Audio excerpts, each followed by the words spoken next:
जिस देश में, जिस भेष में, जिस परिवेश में रहूं,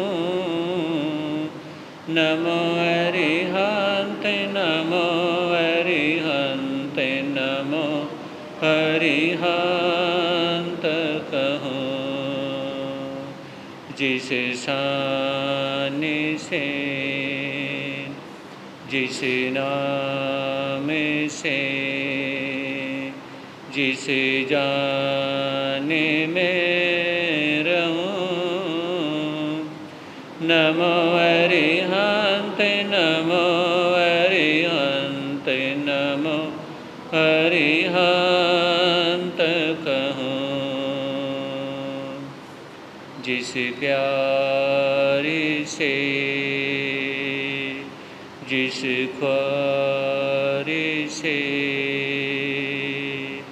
जिस संसार में रहूं, नमो अरिहंत, नमो अरिहंत, नमो अरिहंत कहूं। जिस ध्यान से, जिस सम्मान से, जिस जहान में रहूं, नमो अरिहंत, नमो अरिहंत, नमो अरिहंत कहूं। है समय न देखे धार के, जिसमें सब बह जाया करते हैं। समय बड़ा तूफान, प्रबल पर्वत झुक जाया करते हैं।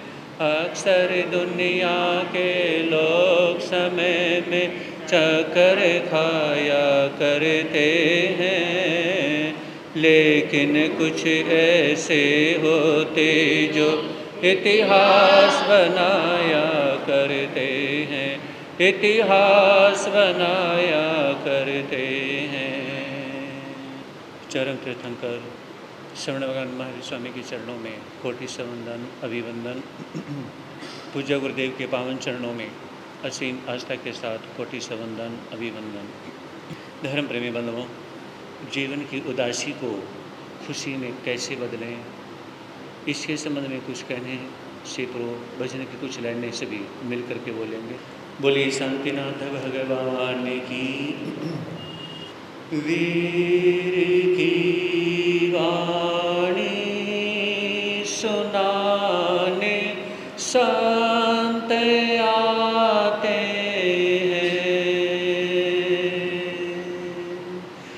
वीर की वाणी सुनाने संत आते हैं। सभी मिलकर के बोले, बहुत अच्छा समय है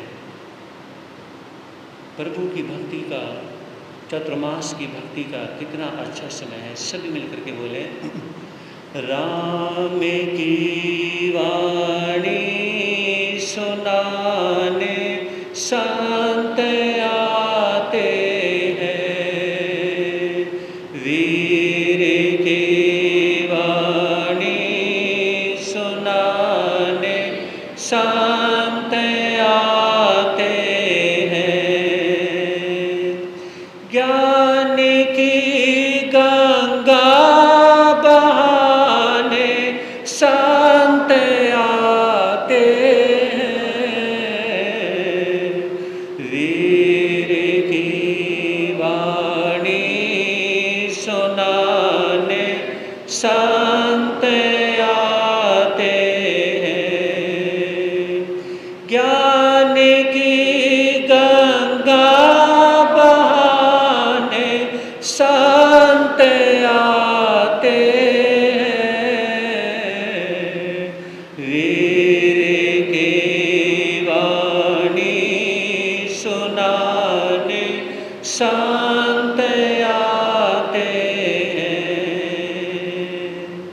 विश्व के प्रेमी दया भंडार है यही, भंडार है यही। भोली जनता के सदा आधार है यही, आधार है यही। धर्म का रास्ता दिखाने संत आते हैं। वीर की वाणी सुनाने संत आते हैं। राम की वाणी सुनाने संत आते हैं। ज्ञान की गंगा बहाने संत आते हैं। वीर की वाणी सुना संत हो। सबका कल्याण बस ये ध्येय इनका है, ध्येय इनका है। श्रेय सबका हो इसी में श्रेय इनका है, श्रेय इनका है। पार नौका को लगाने संत आते हैं। वीर की वाणी सुनाने संत।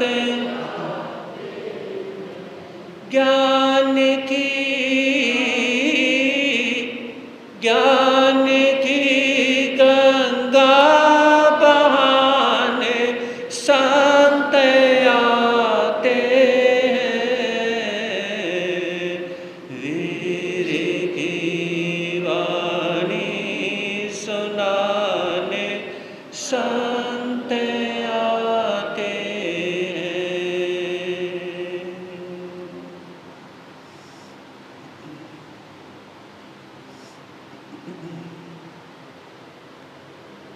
ख्वाहिशों का काफिला भी बड़ा अजीब है। ख्वाहिशों का काफिला भी बड़ा अजीब है। कमबख्त गुजरता वहीं से है जहाँ से रास्ते नहीं होते। कमबख्त गुजरता वहीं से है जहाँ से रास्ते नहीं होते।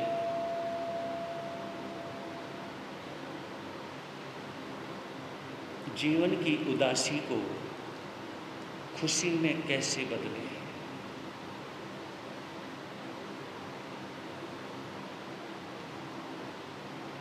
जीवन में बहुत सारी उदासियां हैं, बहुत सारे गम हैं। एक भी ऐसा इंसान नहीं जिसको अपना गम छोटा लगता हो। हर कोई क्या कहता है, जितने गम जितने दुख मेरी ज़िंदगी में आए हैं इतने किसी की ज़िंदगी में नहीं आए। कोई ये कहता है कि मेरी ज़िंदगी में सबसे थोड़े गम आए हैं, कोई कहता है, कोई नहीं कहता। सभी ये कहते हैं कि जितने गम जितने दुख जितनी परेशानियां जितनी मुसीबत मेरी ज़िंदगी में है इतने किसी के में भी नहीं। ये कोई नहीं कहता जितने सुख मेरी ज़िंदगी में है इतने किसी की ज़िंदगी में नहीं।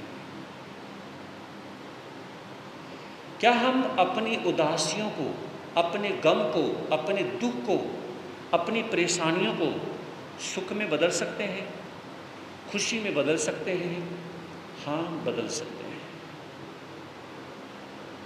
जरूर बदल सकते हैं। अभी आपने बहुत तीखी मिर्चें खाई हैं, बहुत तीखी, इतनी ज़्यादा तीखी मिर्चें खाई कि बस आपकी आंखों से पानी आना शुरू हो गया। अगर मिठाई या हलवा दे दिया जाए तो क्या होगा? कुछ जलन कम हो जाएगी, है ना? तो इसी तरह से जब हम जो जलन कम करने के लिए हमने मिठाई खाई है ना, मेरे महावीर ये कहते हैं, अगर आप अपनी जलन कम करना चाहते हैं, अगर आप अपने दुख कम करना चाहते हैं, तो सबसे पहले अपनी जिंदगी के अंदर अपना उद्देश्य बना लो। अपना क्या बना लो? उद्देश्य बना लो। मान लीजिए एक बहन शादी होने के बाद में घर में रहती है, तो उसे विचार करना चाहिए कि घर में रह करके मैं क्या हूँ? House wife. क्या समझना है? मैं क्या हूँ? हाउस वाइफ हूँ। तो हाउस वाइफ होने के नाते मैंने घर में खाना बनाना है, घर के काम ही करने हैं। इसमें मैं कौन सा उद्देश्य सेट कर सकती हूँ? ये उसके ऊपर डिपेंड करता है कि देखिए, इस जन्म में मेरे पति बने हैं, इस जन्म में मुझे ये दृष्टि मिली है, सब कुछ मिला है, अगले जन्म में सब कुछ अलग होगा। तो इस जन्म में जो कुछ मिला है, एक तो वो खुशी के साथ करो, दूसरा अपना उद्देश्य सेट करो कि हम सिर्फ खाने पीने रहने और दुकान पे जाने ये करने तक ही जिंदगी सीमित है, या इससे भी अलग हम कुछ कर सकते हैं। उसमें हमें ये विचार करना चाहिए कि हमारा उद्देश्य अंतिम समय में जब हमारा मरने का समय जब आएगा, तो हम परमात्मा को क्या कहेंगे कि हमारा उद्देश्य क्या था और क्या नहीं था। एक संत ने किसी व्यक्ति से पूछा, आप कहाँ से आ रहे हो? पता नहीं। कहाँ जाना है? पता नहीं। आपका नाम क्या है? पता नहीं। आप क्या करना चाहते हो? पता नहीं। आपको किसी चीज का पता है? क्या कि पता नहीं। आज इंसान के पास में यही है कि उसे किसी चीज का पता नहीं। महावीर की वाणी ये कहती है कि आपका जो नाम है वो आपके शरीर का है, आपकी आत्मा का नहीं है। हाँ जी, जो आपका नाम है ना, राम श्याम मोहन, मैं और दूसरे नाम नहीं लूंगा, एग्जाम्पल राम श्याम मोहन, जिसके भी जो नाम है, तो वो नाम आपके शरीर के हैं, आपकी आत्मा का कोई नाम नहीं है। आप कहाँ से आए हो? आप बता ही नहीं सकते कहाँ से आए हो। आपको जाना कहाँ पे है, ये भी नहीं बता सकते कहाँ जाना है। महापुरुषों की वाणी ये कहती है कि जब इंसान 27 साल की उम्र में आता है, अपनी आयु का, अपनी जिंदगी का बंद कर लेता है कि उसे अगले जन्म में मर के कहाँ जाना है। समझ रहे हो? चल मान लेते हैं उसका 27 साल की उम्र में उसका बंद नहीं हुआ, तो वो 50 के आसपास बंद कर लेगा, अगले जन्म में उसे वहां जाना है। उसे नहीं पता, लेकिन उसकी आत्मा का बंद हो जाएगा। चल तब भी बंद नहीं हुआ, तो 75 या 80 जब उसका मरने का समय आता है तब बंद कर लेता है। चल तब भी बंद नहीं हुआ, जब अंतिम समय में वो सांस से गिन रहा होता है और वो तड़प रहा होता है और वो शरीर से जब उसकी सांस निकल रही होती है, जैसे मैंने बताया था कि यहाँ से यहाँ आत्मा निकलती है तो कहाँ जाती है, और यहाँ से यहाँ जाती है तो कहाँ जाती है। समझे नहीं? तो उस समय क्या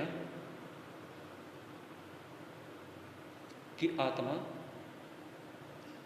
फिर कहते ना कि अंतमति सो गति, जब अंतिम समय में हम क्या करते हैं कि हमारी आत्मा जब निकल रही होती है ना और हम तड़प रहे होते हैं, हमारी आंखों के सामने पत्नी है, बच्चे हैं, है ना, या और जो रिलेशन है हम उनको ऐसे देखते हैं और तड़फते हैं, रोते हैं, उससे उम्मीद रखते हैं, ये देखो ये मेरा बेटा है, ये देखो बेटे की नूंह है ना, और ये भाई है, ये देखो ये मेरी बहन है, ये देखो ये मेरी पत्नी है, ये और मेरे रिलेशन है, ये देखो मेरे फ्रेंड सर्कल भी हैं। उम्मीद की नज़रों से, कौन सी नज़रों से? उम्मीद की नज़रों से उसमें देखता है। अगर वो इंसान उम्मीद की नज़रों से, अपेक्षा की नज़रों से उसने देख लिया तो उसमें उसकी ज़िंदगी खराब हो जाती है। अगर उसमें उसकी नज़रों ने किसी को नहीं बल्कि खुद को देख लिया, समझ लिया कि इस संसार से जाने की बारी तो आ चुकी, तुझे इस संसार से जाना है, तो अगर उसने समझ लिया तो क्या होगा? अंतमति सो गति, उसकी गति अच्छी हो जाएगी। लेकिन महापुरुष ये कहते कि जिसने सारी जिंदगी पाप कमा के देखा हो तो वो अंतमति सो गति, उसकी अच्छी गति कैसे होगी ये बताओ। हाँ जी, जिसने जिंदगी में पाप कमा कर देखा हो, जिसने स्वार्थ की जिंदगी को जी के देखा हो, जिसका कोई उद्देश्य ही ना रहा हो, जिसको यही नहीं पता कि मुझे करना क्या है, बताइए कि उसकी अंतमति सो गति कैसे हो सकती है? एक रोज मैंने आपके समक्ष कहा था कि श्रावक गृहस्थी उसकी जिंदगी तब तक अच्छी नहीं हो सकती जब तक अपनी जिंदगी में औरों को शामिल नहीं करता। समझ रहे हो? आप सामाई कर रहे हो, दुकान पे जा रहे हो, सब कुछ कर रहे हो, लेकिन अपने लिए कर रहे हो। अपने लिए कोई कार्य करते हो तो उस अपने लिए कार्य के करने में अच्छी गति नहीं हो सकती, क्योंकि आप है गृहस्थी, और गृहस्थी होने के नाते आपने अपनी जिंदगी में कोई पुण्य को नहीं जोड़ा। 9 पुण्य हैं, एक एक पुण्य के पीछे कितने पाप हैं? जब इशारा कर दे फिर तो देख के बोल सकते हो कितने पाप हैं? 2 पाप है एक पुण्य के पीछे, मतलब पाप कितने हुए?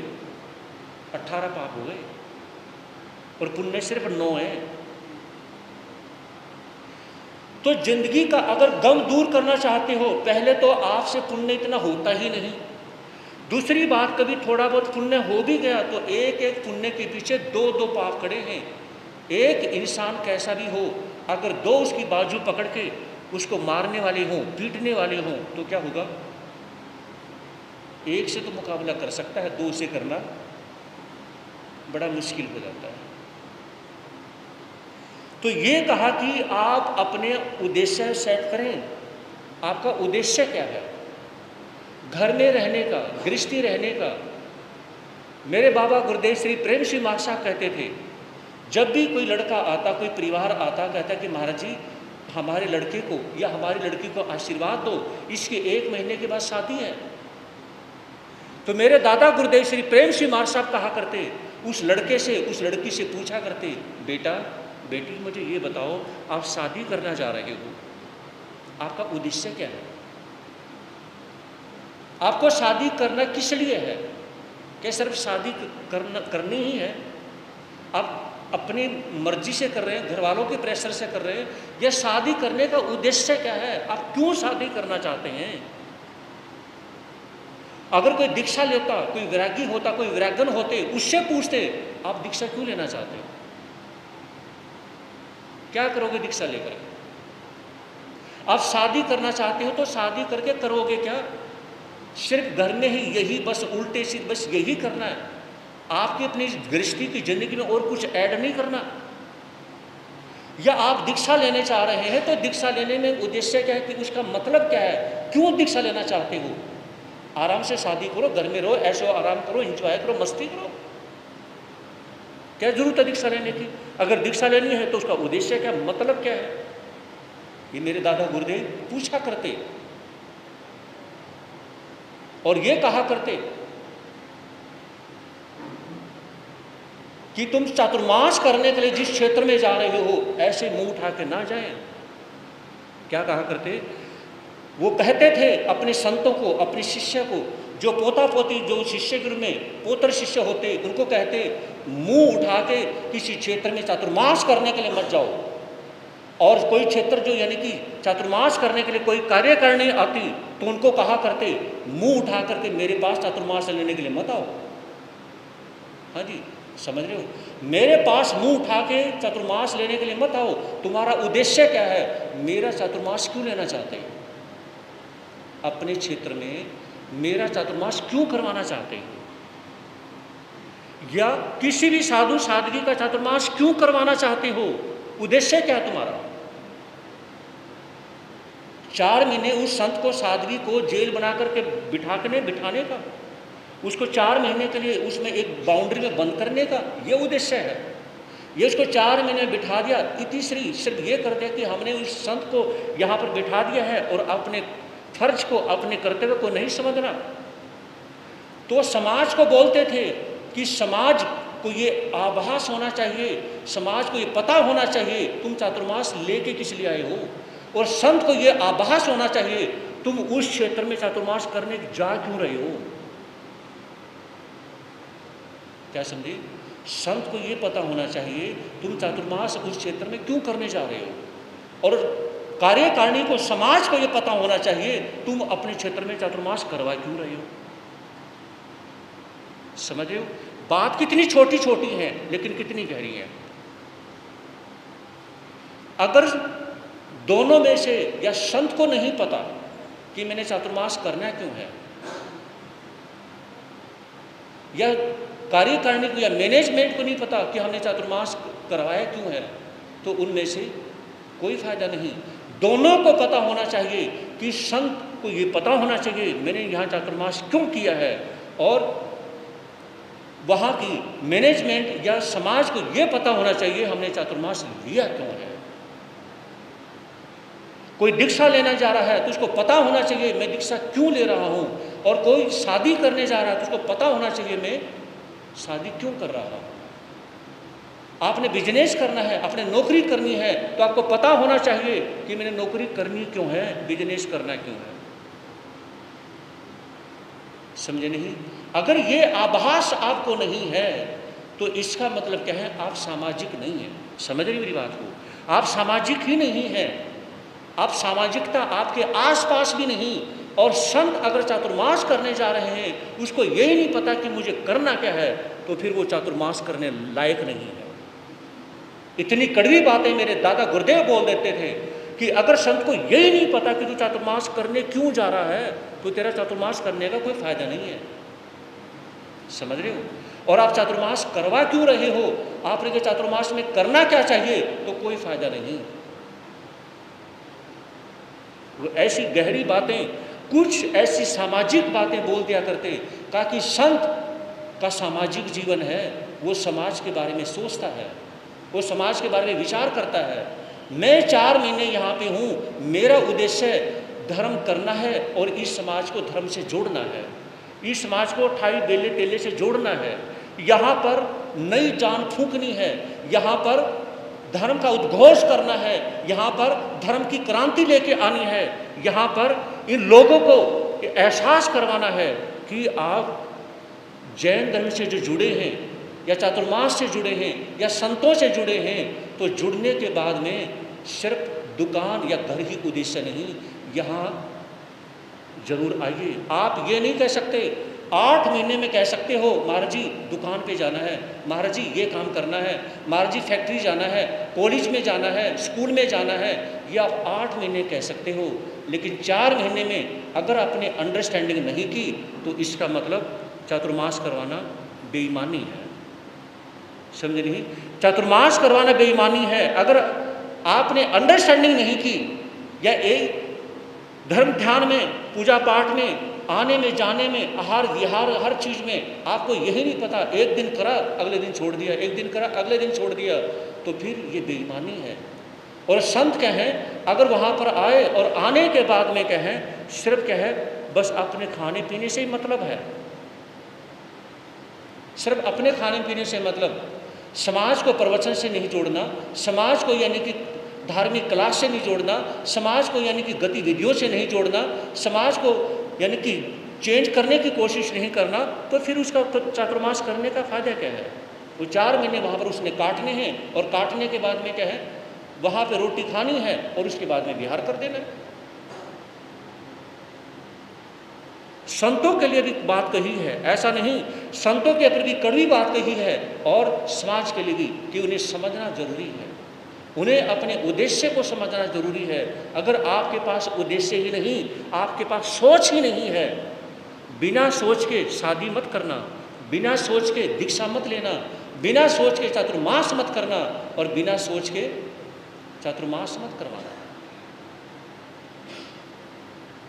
अपनी जिंदगी में बिना सोच के कहा करते कि अगर आपने संतान पैदा करनी है, आपने बच्चे पैदा करने हैं, तो ये विचार करें कि हर चीज के बारे में सोचें, विचार करें। अगर आपके पास सोच नहीं, तो फिर आपका कोई कार्य करने का कोई फायदा नहीं। तो पहला, अगर जीवन की उदासी को खुशी में बदलना चाहते हो, तो सबसे पहले क्या करो? सबसे पहले क्या करो? अपना उद्देश्य बनाओ। क्या करो? अपना उद्देश्य बनाओ। आपने अपना उद्देश्य नहीं बनाया तो आप नहीं कर सकते। और अगला है उत्कर्ष। एक अच्छा उत्कर्ष आपके पास होना चाहिए। देखिए, इंसान मकान बदलता है, वस्त्र बदलता है, संबंध बदलता है, फिर भी दुखी रहता है। इंसान मकान बदलता है, हर रोज़ वस्त्र बदलता है, संबंध बदलता है, रिश्ते बदलता है, फिर भी दुखी रहता है, क्योंकि वो अपना स्वभाव नहीं बदलता। क्यों? क्योंकि वो अपना स्वभाव नहीं बदलता। काश अगर वो अपना स्वभाव बदल ले। वस्तु साहो धम्मो, वस्तु का जो स्वभाव है, आपका जो स्वभाव है वो धर्म है। धर्म कोई अनंतर नहीं है। तो अपने स्वभाव को बदलना जरूरी है। अगर आपने अपने स्वभाव को बदल लिया है तो आपके पास उत्कर्ष है, आपके पास में एक अच्छा होमवर्क है, आपके पास में एक अच्छी सोच है।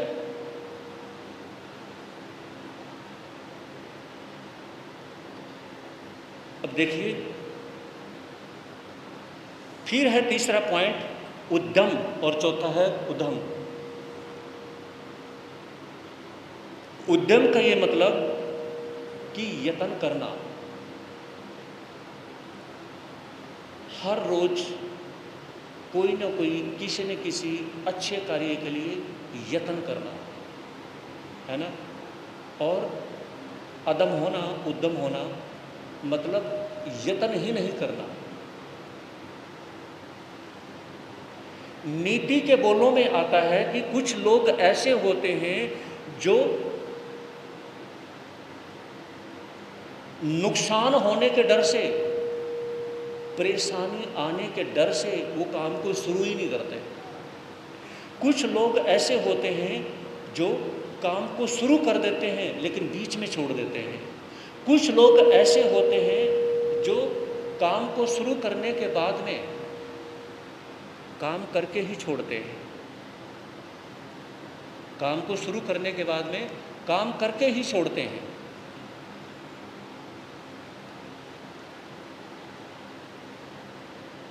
एक बार मम्मी श्रृंगार कर रही थी। मम्मी श्रृंगार कर रही थी और 5-6 साल की बेटी पास में खड़ी खड़ी मम्मी को देख रही थी। जब मम्मी बिंदी लगा रही थी, लिपस्टिक लगा रही थी, जब श्रृंगार कर रही थी ना तो उसमें क्या है, वो छोटी सी बच्ची भी देख रही थी। जैसे ही मम्मी ने जब श्रृंगार किया मार्केट में जाने के लिए, बहुत गहरी बात है सुनने की, मजाक की बात नहीं है। जैसे ही मम्मी ने पूरी तरह से लिपा पोती यानी कि पूरा डेकोरेशन सारी सब सजा ली ना उसने, करने के बाद में जैसे वो चलने लगी और अपना पर्स उठाया ना, उसमें उस लड़की ने कहा कि मम्मी मैं आपसे पूछना चाहती हूँ। तो जब बेटी ने ये कहा ना, तो बोलो बेटा, क्या आप जो ये आपके पर्स में बहुत सारे पैसे हैं ना मम्मी? हाँ बेटा, बहुत सारे पैसे हैं। मम्मी ये आप पर्स छोड़ करके, नौकरानी के पास पर्स छोड़ करके आप जा सकती हैं? नहीं बेटा, बिल्कुल भी नहीं, सवाल ही नहीं उठता। ऐसा तो मैं कभी ज़िंदगी में करूँगी नहीं कि मैं नौकरानी के पास रुपयों का पैसा, रुपयों का पर्स भर करके मैं छोड़ दूँ। सोच लो मम्मी। बेटा मैं ऐसा थोड़ी ना करूँगी कि मैं अपने रुपयों का पैसा से भरा हुआ जो पर्स मैं ऐसे छोड़ दूँगी। मम्मी आप रुपयों से भरा हुआ पर्स नौकरानी के पास नहीं छोड़ सकती ना? नहीं बेटी, मैं नहीं छोड़ सकती। तो फिर हर रोज़ आप मुझे नौकरानी के पास छोड़ के क्यों जाती हो? हाँ जी, कुछ समझ आ रही है? जब हर रोज़ आप अपना रुपयों का भरा हुआ पर्स नौकरानी के पास नहीं छोड़ सकती और श्रृंगार करके आप निकल जाती हो, तो मुझे हर रोज़ नौकरानी के पास क्यों छोड़ती हो? ऐसा हो गया जैसे अगर काट दो ना तो खून ना निकले। मम्मी का ये हाल हो गया। तो उसमें मम्मी को अपनी गलती का एहसास हुआ। मम्मी को अपनी गलती का एहसास हुआ कि आज इतना एहसास तो मेरे पति ने भी मुझे नहीं कराया। कहाँ तो मम्मी मार्केट जाना चाहती थी और कहाँ उसके कदम वहीं रुक गए। ऐसा लग रहा है जैसे बस आज तो मैं मार्केट जाऊँ ही ना। बहुत गहरी चोट हुई थी दिल के ऊपर, दिमाग के ऊपर इतनी गहरी चोट की। और बच्ची ने बड़ी प्यार से मासूमियत के साथ पूछ लिया, कुछ कहा नहीं। मम्मी बेड के ऊपर बैठ जाती है और अपनी बच्ची को गोद में उठा करके कहती है कि बेटा मैं आज के बाद तुझे नौकरानी के पास नहीं छोड़ूंगी।